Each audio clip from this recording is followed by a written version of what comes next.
El día de hoy, la idea es hablar de diseño de preguntas Saber Pro. Se titula de esta forma más por una cuestión de identificación nacional. Pues por el modelo que viene implementando el ICFES, el Instituto Colombiano de Evaluación. Pero en sí, la pregunta que se aborda es una pregunta de selección múltiple con única respuesta, con unas indicaciones y unos mínimos de calidad que ellos proponen. Bueno, como les enuncié, mi nombre es Gerson Jair Calle Álvarez y hago parte de la Dirección de Humanidades de la Corporación Universitaria Remington en la sede de Medellín. Nosotros somos todos los de la Dirección de Humanidades, somos los que nos encargamos de todo este proceso. Hoy les planteo una reflexión sobre la evaluación, una introducción general de la temática, la estructura de la prueba, un ejercicio práctico que no lo vamos a hacer acá, sino que cada uno lo hace a través de la plataforma, ideas finales y proyecciones. Bueno, yo estoy seguro que esta historia la han leído, pero quiero empezar por acá, por esta reflexión. Dice, El pato en la escuela, es escrito por Miguel Ángel Santos Guerra. Cierta vez, los animales del bosque decidieron hacer algo para afrontar los problemas del mundo nuevo y organizaron una escuela. Adoptaron un currículo de actividades consistente en correr, trepar, nadar y volar.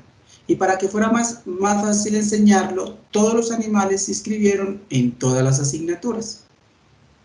El pato era estudiante sobresaliente en la asignatura natación, de hecho superior a su maestro.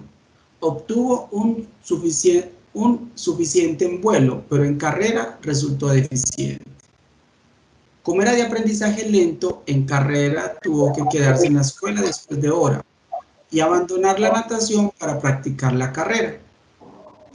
Estas ejercitaciones continuaron hasta que sus pies membranosos se desgastaron y entonces pasó a ser un alumno apenas mediano en la natación. Pero la medianía se aceptaba en la escuela, de manera que a nadie le preocupó lo sucedido, salvo, como es natural, al pato. La liebre comenzó el curso como el alumno más distinguido en carrera, pero sufrió un colapso nervioso por exceso de trabajo en natación.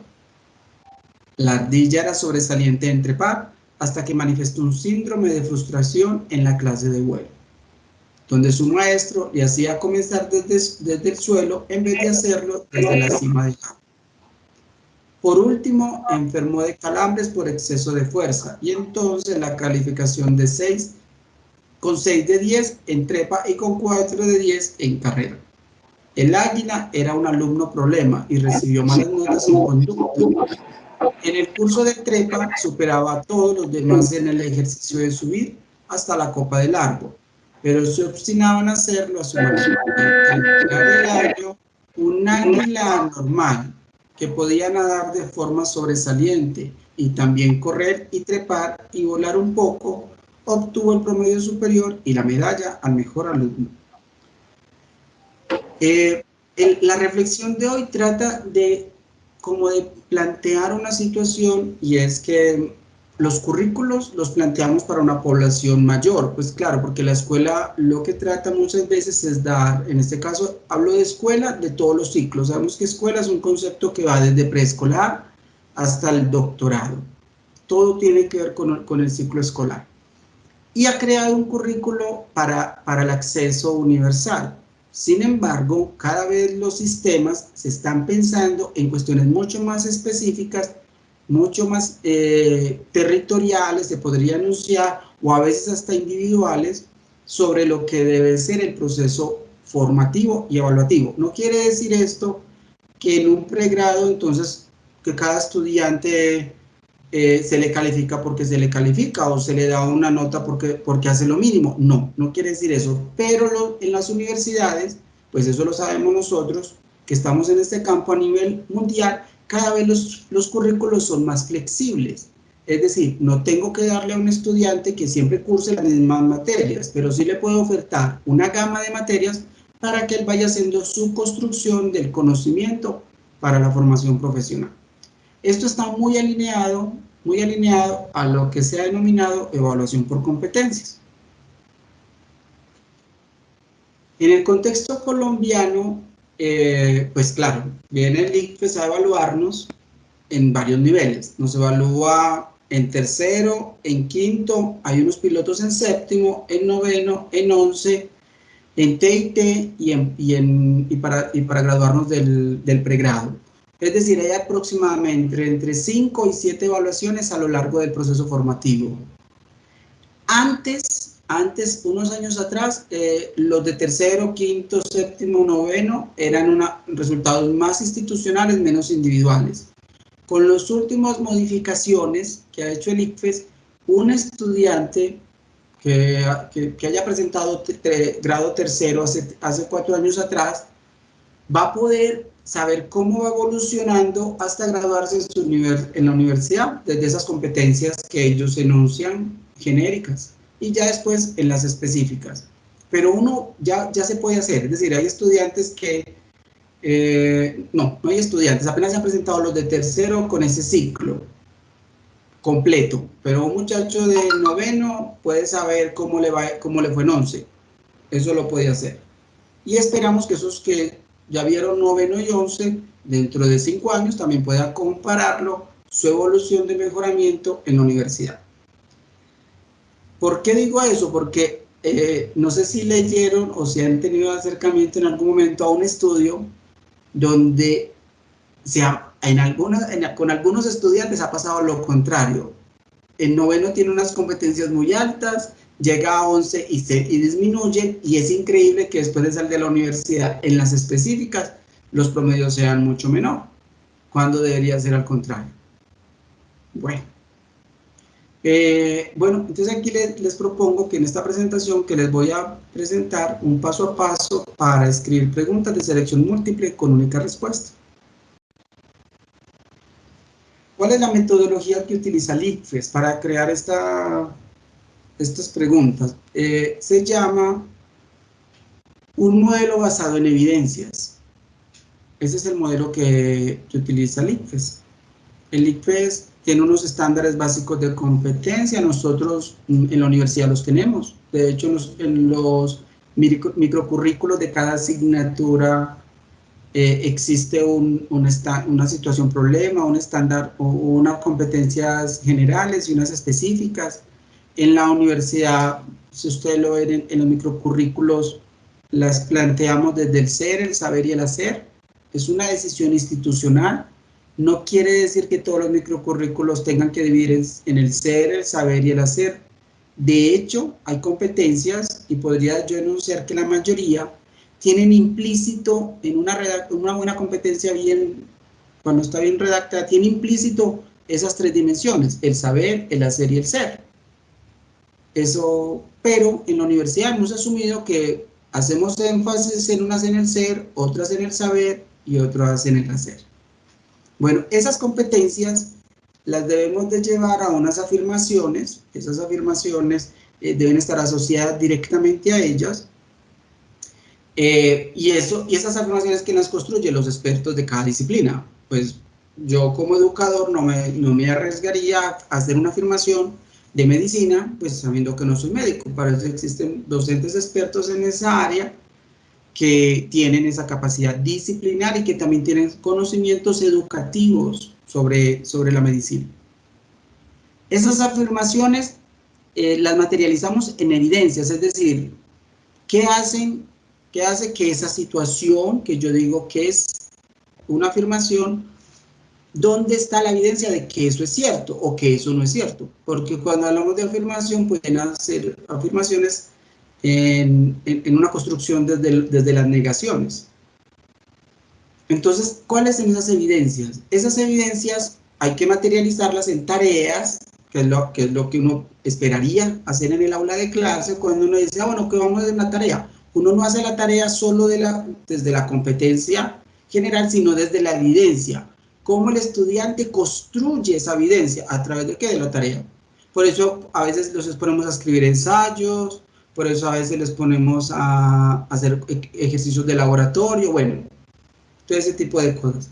Y esas tareas, sobre esas tareas es que preguntamos, sobre esas tareas, sobre lo que hicimos. ¿Es coherente con un diseño curricular? Claro, yo lo planteo desde el microcurrículo en las competencias.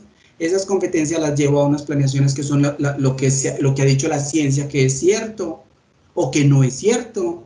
Eso ¿dónde está? En una evidencia, que a veces los encontramos en artículos de investigación, a veces los encontramos en la teoría, bueno, o en mis propias evidencias, son mis propias evidencias. Llevo al estudiante a construir tareas sobre ellas para que después yo lo pueda evaluar. No evalúo sobre lo que no he enseñado, no evalúo sobre lo que no existe, no evalúo sobre lo que no existe evidencia, evalúo sobre lo que hago en el día a día.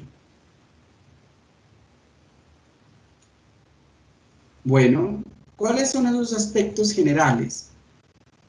Bueno, ya lo dije, el primero tiene que considerar lo didáctico, lo disciplinar y lo curricular. Cuando construimos esto a nivel de la universidad, no podemos olvidar que esas pruebas son para los estudiantes, para mis estudiantes, no son para otros estudiantes externos. Por eso yo decía que yo no pregunto sobre lo que no he enseñado, pregunto sobre lo que enseño y sobre lo que se ha puesto en discusión en el aula de clase. Hay que tener mucho cuidado porque, claro, cuando yo redacto una pregunta o una prueba tipo saber, eso es un texto, y como texto entonces uno debe de velar por producir un buen texto. Esa es una imagen que yo represento, que yo llevo. Bueno, y cuando hagamos ese proceso de escritura siempre será autocrítico, siempre será autocrítico. Lo otro es, uno no elimina, o la recomendación que yo hago es, no eliminar las pruebas Saber Pro en un semestre, entonces cada semestre construir una, no, sino que yo las voy perfeccionando. Si yo aplico una al semestre, pues hago un consolidado de ellas y después identifico en cuál hubo mayor nivel de error podría pasar varias cosas, o identificar si fue un problema de redacción, o realmente es un problema de comprensión del estudiante, entonces ahí tengo que prestar mayor atención, o lo que tiene que ver es que puede ser no hay coherencia entre lo que enuncio y las opciones de respuesta.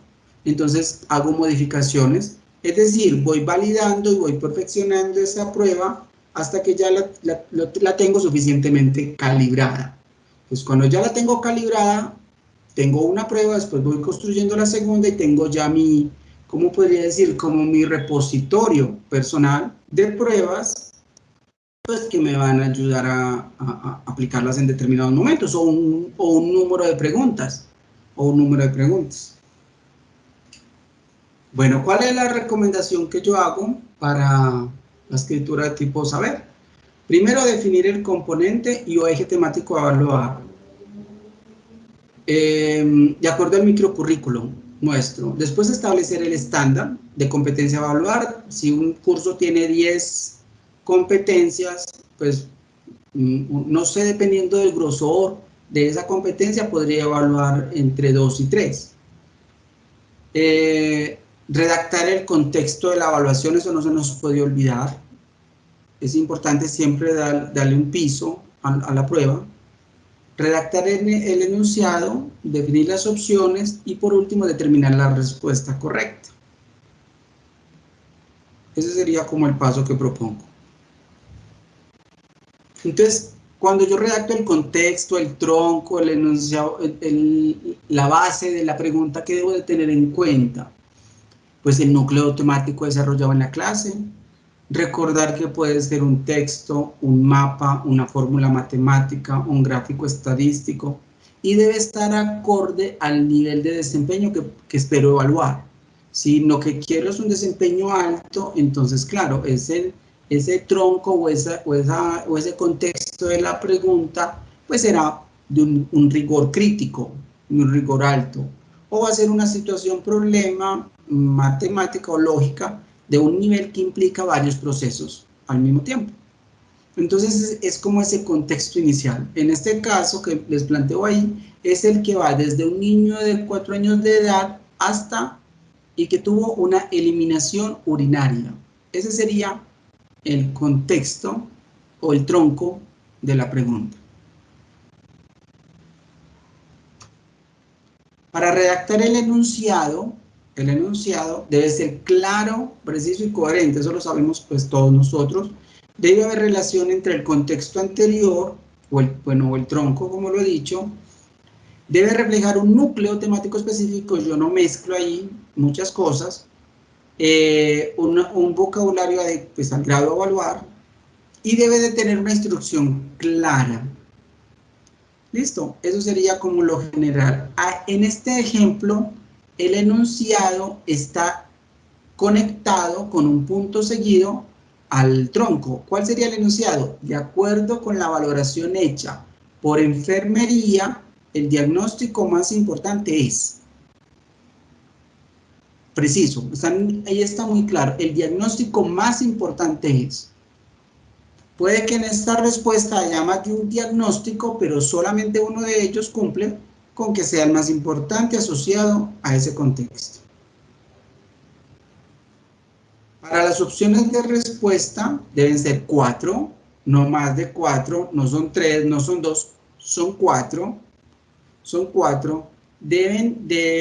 Puede haber todas 4 pueden ser ciertas, pero solo una de ellas mantiene la conexión entre el contexto, el enunciado y la respuesta.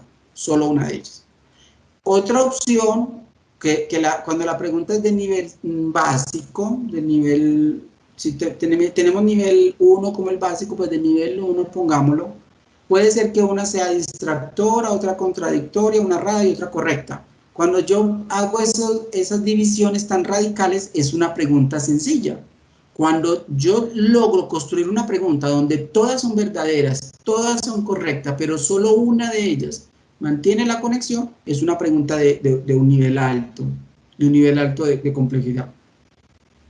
Bueno, todas las respuestas deben tener una longitud similar. Miren el ejemplo que les propongo. Tienen una extensión similar. Nunca se incluye todas las anteriores o ninguna de las anteriores. Eso desaparece hace rato. Hace más de 12 años desapareció esa opción. Y las respuestas deben ser claras, precisas y coherentes. Ahí están, A, B, C y D. Bueno, también se sugiere que las letras A, B, C y D sean en mayúsculas.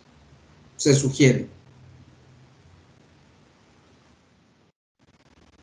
Bueno, ¿cuándo es una respuesta correcta? Aquí, evitar ser copiada literalmente del contexto. Eso aplicaría para un niño de tercero. Hay algunas preguntas que son literales del contexto, pero es porque quieren mirar el nivel de lectura literal en grado tercero. Ya para el quinto en adelante se evita completamente eso literal. Debe tener una estructura, es decir, cuando yo la lea debe estar muy bien estructurada, conceptual y gramaticalmente. De hecho, se sugiere que sea la mejor estructurada. Hay un grado de dificultad, pero sigue siendo comprensible. Cuando lo de comprensible, repito, es cuando se logra la relación entre el tronco, el enunciado y la respuesta. Y para finalizar, después de revisar una prueba, entonces sé que se sugiere que se revise el desarrollo del núcleo temático, la estructura de la pregunta, la construcción de oraciones, ortografía, uso de citas y bibliografía cuando sea necesario, y la organización espacial. Esta organización espacial ya se ha superado con estos programas que nosotros manejamos, pero pues si la vamos a hacer a papel es bueno mantenerla ahí presente.